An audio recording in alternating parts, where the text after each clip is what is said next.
Welcome to We Are Women, Unapologetically, the podcast that talks about the good, bad, ugly, and awesome. Careers, life transitions, confidence, and everything in between. Because shift happens, but you don't have to do it alone. You know what nobody tells you is that sometimes you make the right decision and it still doesn't work. You do your research, you talk it through, you are aligned. And then a couple months later, you are sitting in a house that smells like someone else's dog and you're thinking, how in the hell did I get here? That's what I want to talk about today. Not the stuff that's obviously wrong from the start, but the stuff that makes sense. The things that you chose together and it still ended up being the thing that cracked you, challenged you, and made you think, what did we do? Sometimes the dream isn't the problem. Sometimes it's what the dream reveals. I am Jessica Cumming, and this is We Are Women Unapologetically. This one is for you if you have ever made a choice that looks good on paper and still ends up feeling wrong in your body.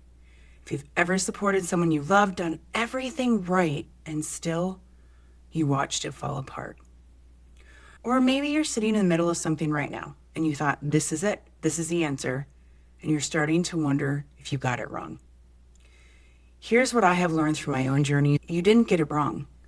You just didn't know the right question yet. Because the question isn't, did I make the right choice? The question is actually, what is this choice teaching me? And that is a very different thing.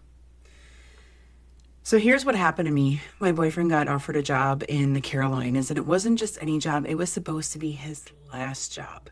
He would have been working with someone he had given his first shot 2 years ago. And I wasn't tied to corporate anymore. I wasn't tied to an office. So honestly, it felt right. It felt like this was a natural progression. The pay increase was substantial. And on paper, this was it. Even though I had been in Texas for over 2 decades, we had community, we had roots. But this move, it felt like it made sense. So we packed up, drove across the country with our dog and whatever we could fit in the truck. After spending one night on the road, we got to North Carolina close to 7 p.m. We unloaded the truck and we made our way to Target. And then we went back to the house. We sat in the outdoor lawn chairs we purchased and laughed. No TV, just us, the dog, and a radio. We were like, hey, we did it. This is it. Except it wasn't. That house, we rented sight unseen and it looked great on paper. But the second we walked in, it smelled like dog. We have a dog. But our house in Texas didn't smell like that.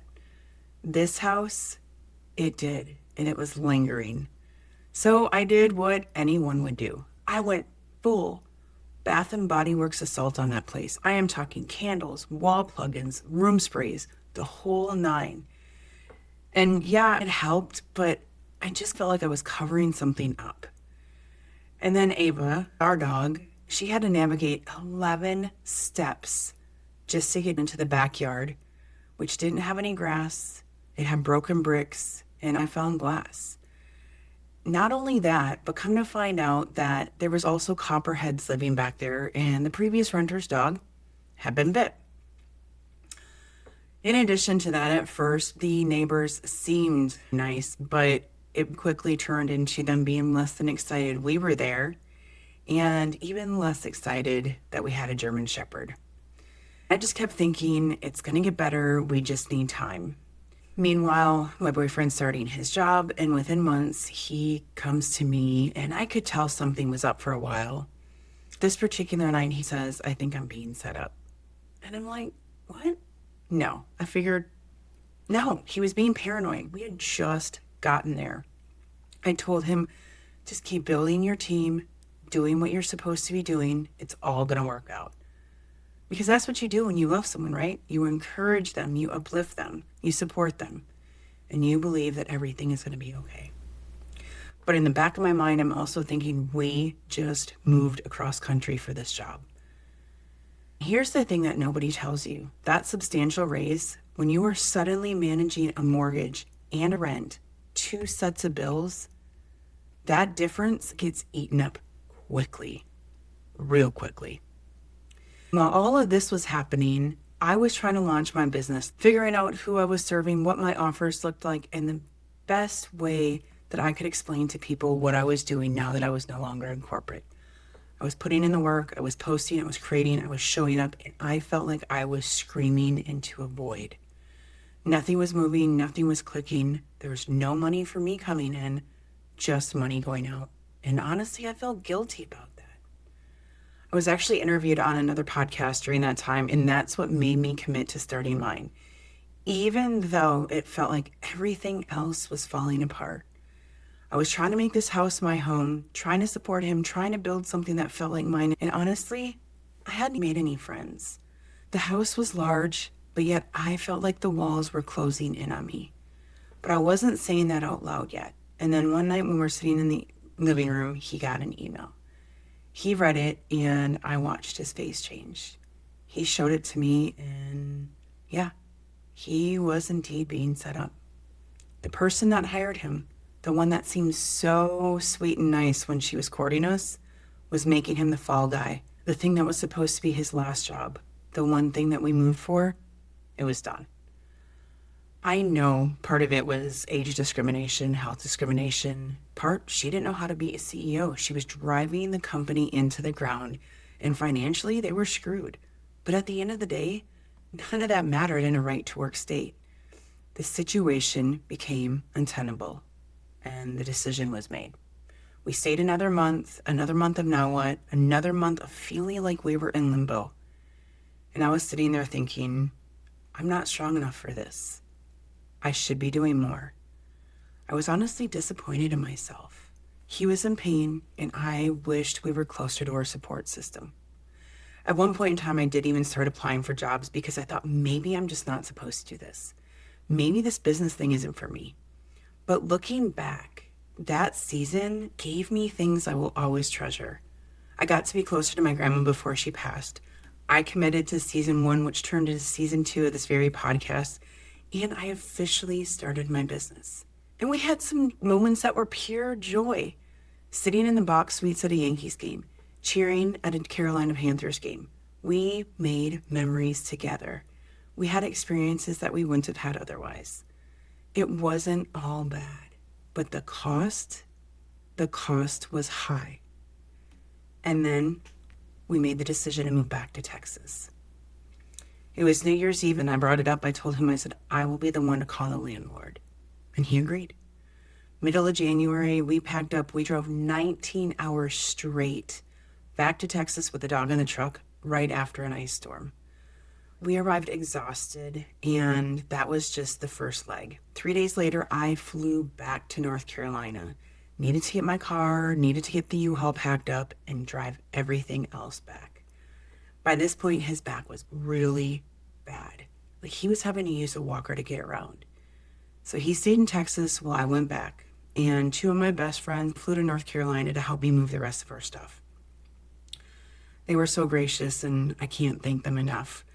We just picked a weekend that worked for everyone, and they were there. When we got back to Texas, I felt relieved, but I also felt overwhelmed because now we had 2 households worth of furniture in one. The house that used to be just mine was becoming ours, and that was beautiful, but it was also chaos. And that's when the stress really hit. Mentally, emotionally, physically, and financially. My hair started falling out. I wasn't eating healthy. I had sleepless nights. My stress levels were through the roof. And I honestly got to the point where I snapped at some of the people closest to me because the pressure just got to be too much. They knew I wasn't okay, but they didn't know how to help me, but I didn't know how to help myself. 2 houses worth of stuff. My business was starting to grow, but it just wasn't there. I felt everything. The relief that we were back, the fear that we had just wasted 6 months of our lives, and the deep, uncomfortable unknown of, okay, what now? We chased what looked like success, and it cost us, but you know what we did get? The knowledge that we can face anything together. And here's the thing that nobody warns you about. When you make a choice and it doesn't work out, people want to know why. They want to know what you missed, what you should have seen, and what you did wrong. And for a while, I tried to answer those very questions. I tried to make it make sense. But the truth was that we didn't do anything wrong. And maybe you didn't either. Maybe you took the promotion that everyone said you're crazy to turn down.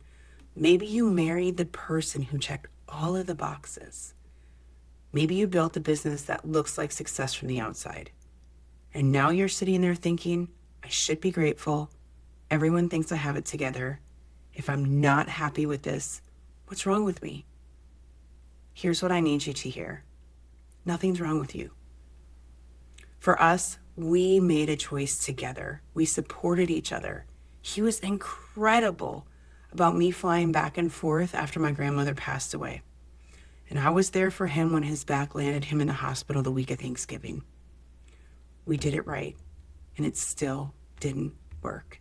And that is what I wasn't prepared for.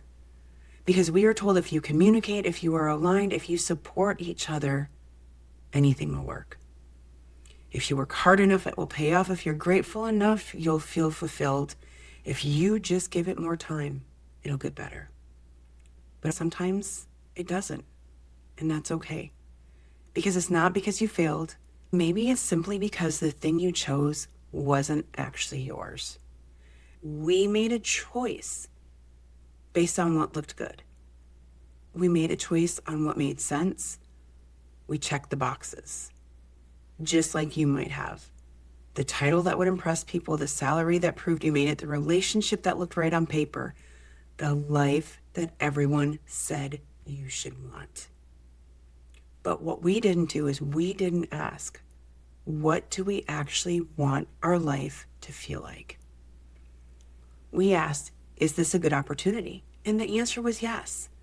But it's not the same thing. Just because something looks good doesn't mean it feels right. If you truly dig deep into yourself and figure out what you want, not what looks impressive, not what makes the money, not what your partner or society says you should chase, but what you truly want. It's not about doing it right. It's about doing what is right for you. So if you're sitting in something right now and it looks right, but it feels off, listen to this. That feeling, I'm letting you know it's real. And you didn't miss something obvious. You just didn't know what question you were actually supposed to be answering. Because what I have figured out, and I'm going to be honest, it took me a while. The question isn't, did we make the right choice? The question is, what is this choice showing me about what I actually need? For me, it showed me that I have been optimizing for stability for what looked solid instead of asking what would make me feel alive again. It showed me I was really good at supporting, but hadn't built anything that felt like mine yet. And it showed me that doing everything right doesn't protect you from things falling apart. But here's the gift in that. When you stop trying to control the outcome, you get to focus on what you are actually learning. And that's where everything can start to change. Because, when I stopped believing that I wasn't strong enough after we got back to Texas, when I was unpacking boxes and trying to get life back together, and I was still trying to launch this podcast and build my coaching business, it felt like the stress would never end. But that is actually the time where everything shifted, because I started getting coaching clients. The podcast finally launched, even though I was unpacking boxes and in the middle of chaos. When I pushed him to go to the doctor and he didn't want to, but I insisted. And now because of it, he's walking better than he was 10 months ago. So here's what I want you to remember is that you cannot spell message without mess first. So if you are in your version, the mess right now, if you are in the middle of the boxes and the stress and wondering what you did, just know that the message is coming. Because you have to go through the mess to get to the message. When I realized that, that's when I realized that I didn't fail. We didn't fail. We can say we tried, we did something new, and we gained wonderful experiences. This might sound crazy, but I don't regret the move. I am just thankful that we were able to do it together and survive it through faith, trust, love, and communication. Because we had to rely on one another and stand as a team. Now, look, I don't know what your version of Carolina is. Maybe it's the job that you took that's slowly draining you, the one that pays well but leaves you empty. Maybe it's a relationship that looks great to everyone else, but doesn't feel right. The one where you're thinking, everyone thinks that we're perfect, so what is wrong with me? Maybe it's the business that you've built, but now feels like a trap. The one where you're thinking, I worked so hard for this, I can't just walk away. The life that you built that checks all the boxes, the title, the salary, the house, the relationship, and you are laying in bed and wondering, why doesn't this feel good? If you are in that space where you're thinking, I did everything I was supposed to do, why is this happening? I need you to know that feeling is information. It's not failure. It's not you being difficult or ungrateful or asking for too much. It is your gut telling you something is off. And if that's going on, here's probably what you are afraid of. You think that if you admit it's not working, you will be judged. If you walk away, you'll have wasted time. If you start over, you'll prove everyone who doubted you was right. But here's the truth. Staying in something that is not right doesn't make you strong. Admitting it and choosing differently does. And the sooner you listen to it, the sooner you stop trying to fix it or force it or make sense, is the sooner you get to figure out what actually does. You cannot optimize your way into alignment. You can't plan your way into feeling like yourself again. And you cannot be grateful for your way into fulfillment. You have to be willing to admit that something isn't working, even if on paper it should. And that takes more guts than most people think. Because if you don't listen, here's what happens. You stay. You keep trying to make it work. You tell yourself it'll get better next quarter, next year, when things settle down. When you get the next promotion, when you make the next milestone, when you finally feel grateful enough. And meanwhile, you are getting quieter, smaller, more exhausted. You start telling yourself, everyone thinks I have it together. I cannot let them down. I should be grateful for what I have. If I'm not happy with this, something is wrong with me. You start resenting the things that you once wanted. You start resenting yourself for not being able to make it work. Your hair starts falling out, your sleep disappears, your weight starts fluctuating, and you snap at people you love. And eventually, you look up and realize that you have spent years on something that never felt right to begin with. That's the cost. Not just time, not just energy, but the part of you that stops speaking up and the part of you that stops trusting yourself. And listen, I'm not saying leave your job tomorrow. I'm not saying blow up your life. I am not saying file for divorce or move cross country. But what I am saying is stop pretending the discomfort is temporary. Because if it's been there for months, if it's been there for years, if you keep telling yourself, I should be grateful, it's not going to go away on its own. You have to do something different. So here's your clarity reset action for this week. Sit somewhere quiet, grab a notebook if you want, and ask yourself these 3 questions. What decision did I make that I thought was right, but it doesn't feel right anymore? Number 2, what was I hoping that decision would give me? Security, validation, freedom, peace? And number 3, if I'm honest, really honest, am I getting that? Or am I just really good at managing disappointment? Really think about these questions. And if you want to journal, write them down. Don't edit them. Don't make it sound good. Just get it all out. Because empty wins aren't failures. They are clues. And if you need help on getting clear about what's actually yours, and if everything is just too loud right now and you can't think straight, I built something for it. It's called the Clarity in 10 Reset. It's free. It's in the show notes. And it will help you figure out what you're actually thinking underneath all the should. And when you're ready to actually do something about it, not just think about it anymore, add your name to the wait list for the Courage to Pause 2026 or book a clarity call with me. That's where we figure out what comes next. Because here's what I have realized. The move to North Carolina wasn't a mistake. It was the thing that forced me to ask different questions. The question wasn't, did I get it right? The question was, what do I actually want my life to feel like? That's when everything shifted for me. Not overnight, not in some dramatic movie montage kind of way, but slowly, steadily, sustainable, in the direction of something that actually felt like mine. So if you are in the middle of your version of this, if you are wondering why the thing that was supposed to work doesn't feel good, I need you to know it doesn't mean you failed. It means you are finally asking the questions that matter. So grab the Clarity in 10 reset, join the waitlist for the Courage to Pause, book that clarity call, and share this with someone else who needs to hear it. Sometimes the dream isn't the destination. It's the thing that wakes you up. Until next week, stay fierce, stay bold, but most importantly, stay unapologetically you.